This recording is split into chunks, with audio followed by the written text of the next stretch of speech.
Atos 17, 22 a 31. Esse é o famoso discurso do apóstolo Paulo no Areópago. Areópago, que era uma das edificações que existia na Acrópole de Atenas e que era uma espécie de tribunal e era também um auditório onde as pessoas expunham as suas ideias e tinham as suas ideias, de certa forma, avaliadas, julgadas pela população, especialmente aqueles que frequentavam aquele ambiente ali, pessoas ligadas principalmente à filosofia, à intelectualidade da cidade. Então, o discurso de Paulo no Areópago, ele é uma lição às nossas igrejas de hoje, de pregar o evangelho a uma sociedade urbana e, ao mesmo tempo, cansada de deuses. Cansada de deuses. Hoje, a gente encontra na nossa população pessoas que são religiosas, mas não têm uma filiação a uma instituição, a uma igreja, a um templo, alguma coisa assim, mas que tem um sentimento religioso. Mas por outro motivo não se ligam, não se atrelam a uma determinada instituição, a alguma doutrina, alguma coisa assim específica, não é?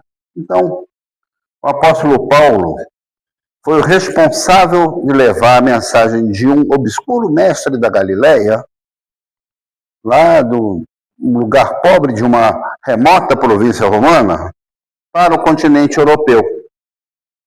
Começando pela Macedônia, não é, por Filipos, e depois para outras cidades da Grécia, chegando até a principal cidade da Grécia na época, que era Corinto. Corinto era a grande cidade da Grécia. Atenas vivia um período assim de saudade dos tempos do Alexandre, dos tempos de Péricles, mas vivia uma fase, digamos assim, decadente. Embora uma cidade muito charmosa, né? Uma cidade onde os grandes filósofos exerceram seu magistério, onde havia então uma tradição dos templos, tradição das glórias passadas, né? Até hoje, Atenas é uma cidade muito charmosa. Eu tive a felicidade de passar lá uns 10 dias, então pude conhecer bastante da história dessa cidade. E o importante é que, para Paulo, era apresentar o evangelho diante de um público intelectualizado. E ali ele realmente esperava encontrar esse público, não é? Ele, aqui no capítulo 17 de Atos, então, nós lemos o seguinte: os responsáveis por Paulo levaram-no até Atenas e regressaram trazendo ordem a Silas e Timóteo para que fossem encontrá-lo o mais depressa possível. Enquanto Paulo os esperava em Atenas, o seu espírito se revoltava em face da idolatria dominante na cidade. Ele reparou que Atenas era coalhada de santuários, de templos aos mais diversos deuses. E nessa época da igreja primitiva, não eram só os deuses do panteão greco-romano, aqueles que a gente ouve falar, de Marte, Hermes, Mercúrio, Diana, Apolo, né? Mas havia também uma invasão de deuses trazidos do Oriente e da África, das religiões egípcias e das religiões lá orientais, né? O culto a Mitra, por exemplo, que tinha templo inclusive em Roma, não é? Então a expansão do Império de Alexandre e depois do Império Romano colocou em contato com esses deuses a própria população da Europa, né? Então ali você tinha deuses de todas as procedências. E era uma forma, né, Atenas tinha templos para esses deuses, que era uma forma de acender vela para todos eles, para proteger a cidade de qualquer calamidade, de qualquer coisa. Então era bom ter templos para todos eles, inclusive dos que ela não conhecia, inclusive dos deuses que ela ainda não tinha contato ainda. Mas por precaução, para esse Deus não se sentir, digamos assim, excluído, então eles fizeram lá um altar ao Deus desconhecido. Está aqui, seu altar. Depois você aparece. E Paulo reparou tudo isso.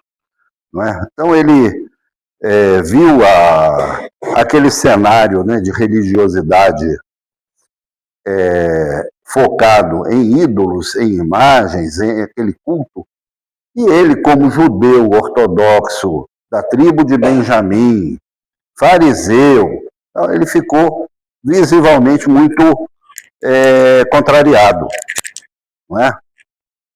Porque era abominação para ele, enquanto judeu, aquela situação, aquela prática religiosa. E ele sentiu a necessidade de se pronunciar diante daquele quadro. Ele disse, eu tenho que falar alguma coisa para esse povo aqui. Por isso, então, ele procurou algum lugar onde ele tivesse plateia, onde ele pudesse anunciar, então, a sua mensagem, a mensagem do Evangelho de Jesus Cristo. Não é? E andando ali pela cidade, ele viu, então, que existia um lugar, que era o chamado Areópago. E conversando lá com as pessoas, eles disseram, não, vai lá no Areópago para você expor essas suas ideias aqui, porque as suas ideias são novidade para nós. Ele falava de um Deus que sozinho resolvia tudo. Não precisava de Deus da chuva, Deus do raio, Deus do sexo, Deus do comércio, Deus da guerra. Não. Um Deus só resolve tudo isso. Eles acharam interessante essa ideia, né? Então, quiseram ouvir o que Paulo tinha a dizer. E aí está uma grande lição de Paulo, porque eu me lembrei, enquanto preparava esse sermão, de uma coisa que aconteceu aqui no Brasil em 2019. Em 2019, a missão Operação Mobilização, essa missão era uma missão internacional, eles têm um navio que funciona como uma biblioteca, uma livraria. Ele tem lá um espaço, uma loja, onde são expostos livros cristãos, em várias línguas, inclusive. E é o chamado navio Doulos, né, o navio Logos Hope. A finalidade dessa missão é atracar, especialmente em portos de países onde é proibido o acesso à literatura cristã, e países muçulmanos, por exemplo, né, mais fechados, assim, mais fundamentalistas, né?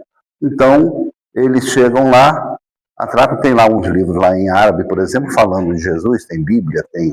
Então, aí o pessoal lá, local, vai lá, visita o navio, e quem se interessar compra ou recebe uma literatura, alguma coisa evangelística e leva, então, na sua língua, aquela mensagem, né? Trabalham muito com isso. Mas eles correm o mundo, não é só nesses países que eles vão. Eles estiveram no Brasil em 2019. E quando eles estavam se aproximando de Salvador, eles postaram uma mensagem nas redes sociais em inglês, os líderes lá da missão, pedindo orações, porque estavam chegando numa cidade onde as pessoas acreditavam em espíritos e demônios, né? Então eles estavam avisando assim, ó, nós estamos chegando na cidade do capeta, né? Aquela coisa assim. Claro que essa mensagem vazou, todo mundo ficou sabendo, né?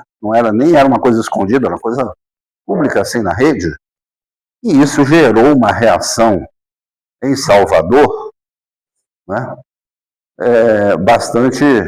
de bastante indignação, né? Até porque Salvador tem muitos cristãos lá também, tem muitos evangélicos lá também, não é? Não é uma cidade de uma religião só. E mesmo que fosse de outra religião que não fosse cristã, você estava tratando de uma forma preconceituosa e ofensiva a crença daquelas pessoas, né? Que elas eram adoradoras de demônios, não é? E com isso eles tiveram, depois que eles tiraram a publicação, fizeram um pedido formal de desculpas, esse negócio foi para a justiça, inclusive, o Ministério Público entrou no meio, né? Eu espero que o pessoal, né, os missionários, tenham aprendido essa lição, né, dessa forma assim meio brusca. O apóstolo Paulo, ele, quando então foi fazer o seu discurso no Areópago, né, ele poderia ter começado o discurso dele falando: olha, vocês aqui são um bando de idólatras, vocês só adoram aqui demônios, só vi demônios aqui nesses altares dessa cidade, esses deuses aqui, né? O sentimento dele pode até ter sido, a vontade pode até ter sido essa, de fazer esse discurso. Mas ele começou dizendo: olha, senhores atenienses, percebo que em tudo vocês são bastante religiosos. Pronto. Não é? Descreveu uma situação, não ofendeu ninguém, não criou resistências àquilo que ele ia falar, certo? Porque andando pela cidade observando os objetos de cultos que vocês têm, encontrei também um altar no qual aparece a seguinte inscrição: ao Deus desconhecido. Pois esse Deus que vocês adoram sem conhecer é precisamente aquele que eu lhes anuncio. Então ele encontrou uma brecha, encontrou um ponto de contato, encontrou um meio para se comunicar com a população daquela cidade. Então vejam que coisa, né? Que inspiração, que tato, que delicadeza na pregação do Evangelho. Se vocês são um Deus que vocês não conhecem, eu vou apresentar esse Deus para vocês. Que maravilha, só isso que faltava, não é? Então ele começa então a falar desse Deus. Então compare essa atitude de Paulo com a atitude de muitos evangélicos hoje em dia, né?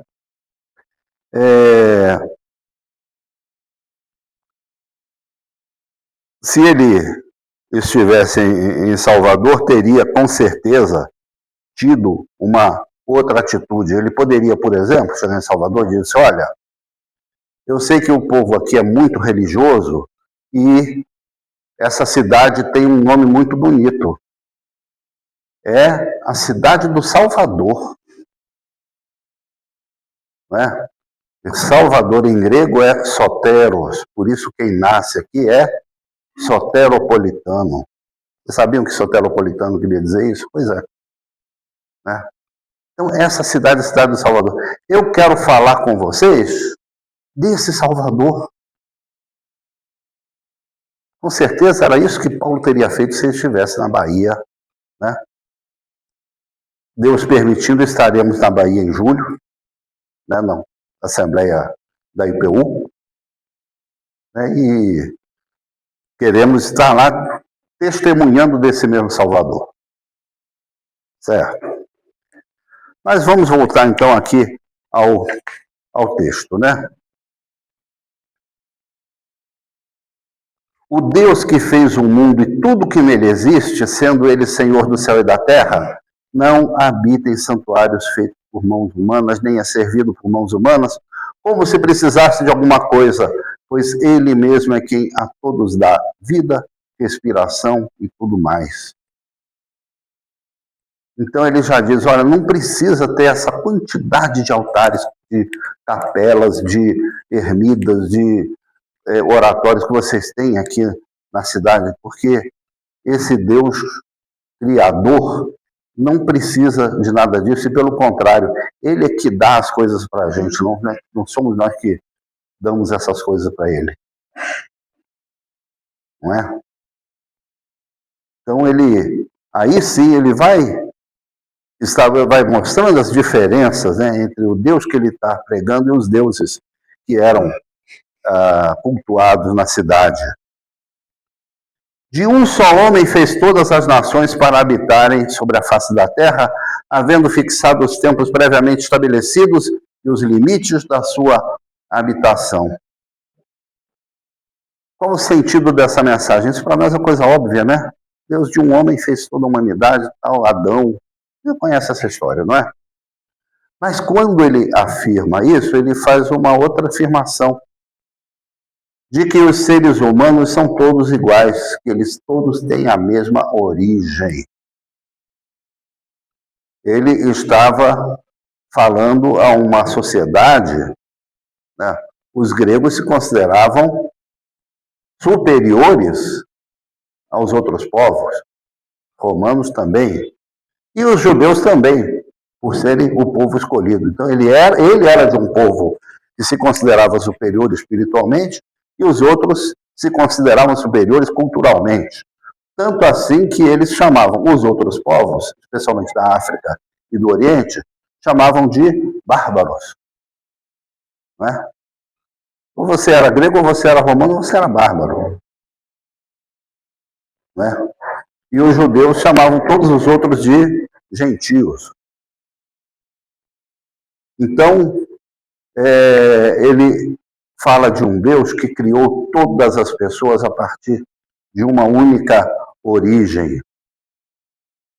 Então são todos iguais? Essa mensagem está implícita na pregação de Paulo aqui, não é? Então, o Deus que ele anuncia também é um Deus de todos os povos, porque o que acontecia muito também era que os deuses eram nacionais, não é? Então, se eu era romano, eu acreditava num Deus romano. Se eu era grego, eu acreditava num Deus grego. Os judeus tinham o seu Deus judeu, digamos assim, né? E os egípcios tinham o seu Deus egípcio. Não. Ele fala de um Deus que é Deus de todos.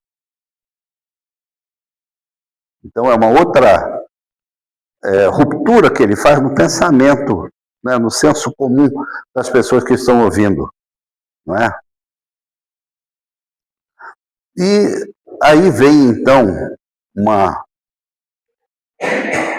um trecho que dá título a esse sermão, em que ele diz o seguinte: para buscarem Deus, se porventura, tateando, o possam achar, ainda que não esteja longe de cada um de nós, pois nele vivemos, nos movemos e existimos, como alguns dos poetas de vocês disseram, porque dele também somos geração.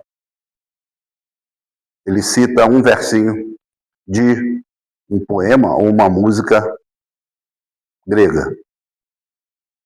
Esse verso, ele é encontrado em dois poemas. Um, da autoria de Cleanto, que fez um hino a Zeus, uma música religiosa, um hino ao Deus Supremo.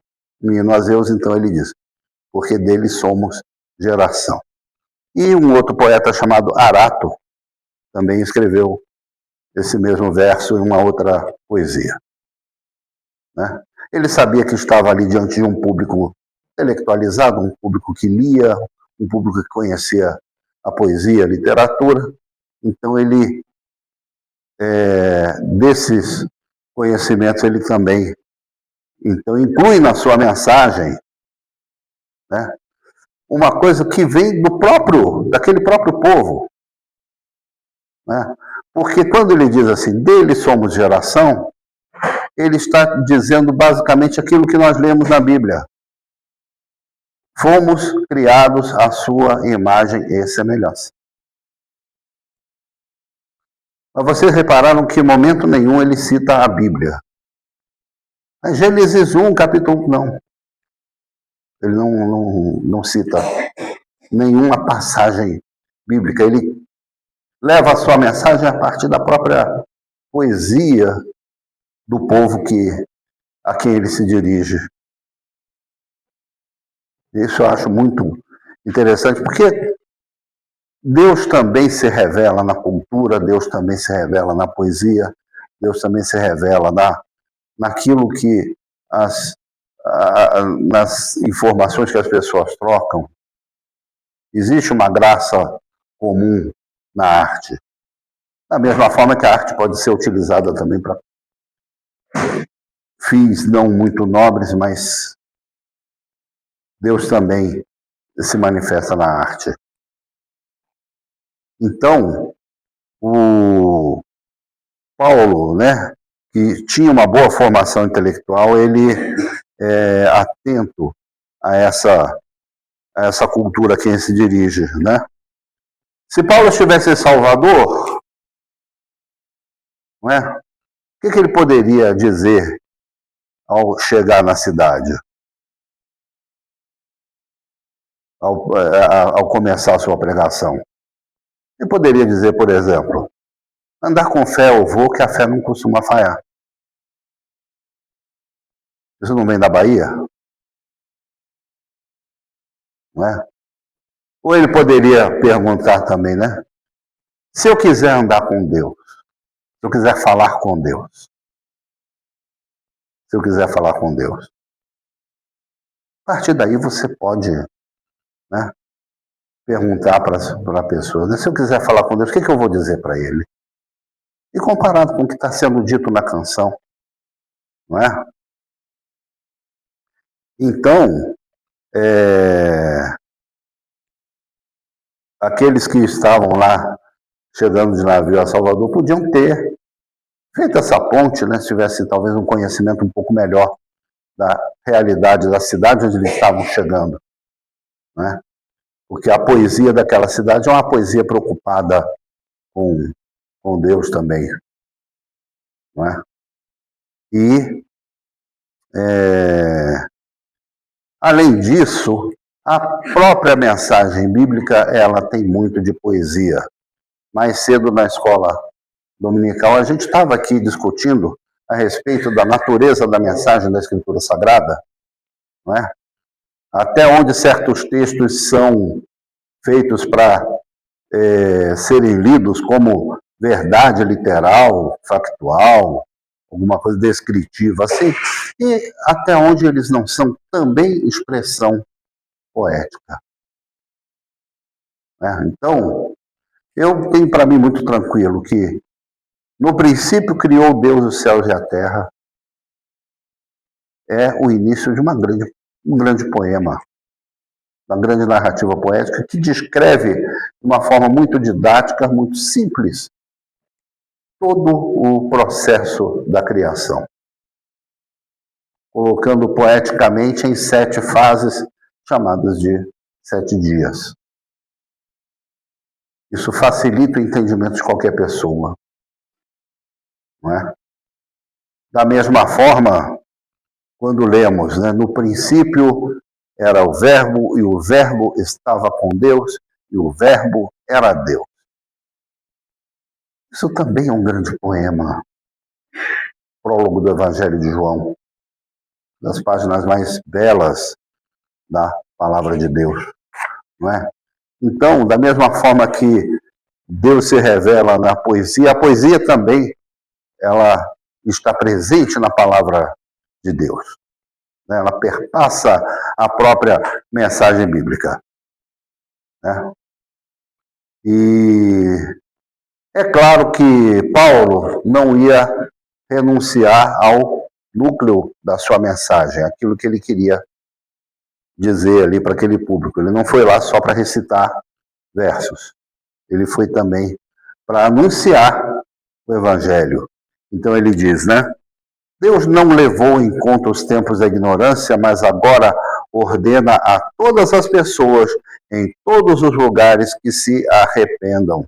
Porque Deus estabeleceu um dia em que julgará o mundo com justiça por meio de um homem que escolheu e deu certeza disso a todos, ressuscitando-o dentre os mortos.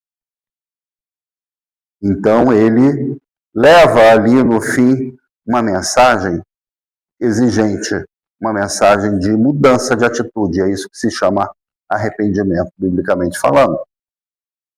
Não é? Uma mudança de atitude. Então ele não renuncia àquilo que ele tinha ido lá fazer. E foi fazer esse anúncio. Anunciar que aquele homem que tinha ressuscitado, tinha sido ressuscitado por aquele Deus que eles não conheciam.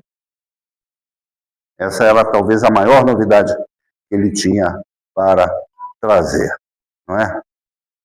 Bom, nessa hora, o mestre de cerimônia lá pegou o microfone e falou assim: olha, agradecemos, senhor Paulo, né, pela sua belíssima palestra e vamos depois combinar uma nova data para você comparecer aqui e voltar a falar conosco. Muito obrigado. Então, gentilmente foi dispensado ali né? Mas algumas pessoas foram impactadas por essa mensagem. E nós lemos que um homem chamado Dionísio, que ficou conhecido como Dionísio Areopagita, né? Porque ele trabalhava lá no Areópago, né? Dionísio Areopagita, Damares, e mais algumas pessoas. Essas duas pessoas que têm o nome mencionado, com certeza foram pessoas importantes para a igreja primitiva. E quando as pessoas têm o nome mencionado na Bíblia, não é à toa. Alguma coisa elas fizeram depois que se tornaram mais conhecidos. Mas teve outras pessoas também que não foram mencionadas ali, que também foram falar com Paulo depois, lá na entrada, né, querendo saber mais a respeito desse Deus desconhecido, o que era isso. Né? E a partir dali, então, Paulo expandiu a sua pregação. Né? Então, não foi em vão essa ida dele e atingiu os seus objetivos. Porque, né, ele sabia que Deus falava através dos poetas, mesmo a um povo que não tinha a menor noção de que Deus era aquele. Não é? E ele consegue fazer um sermão sem mencionar um versículo da Bíblia. Observem essa característica, né? Coisa que nós não faríamos hoje de jeito nenhum, né?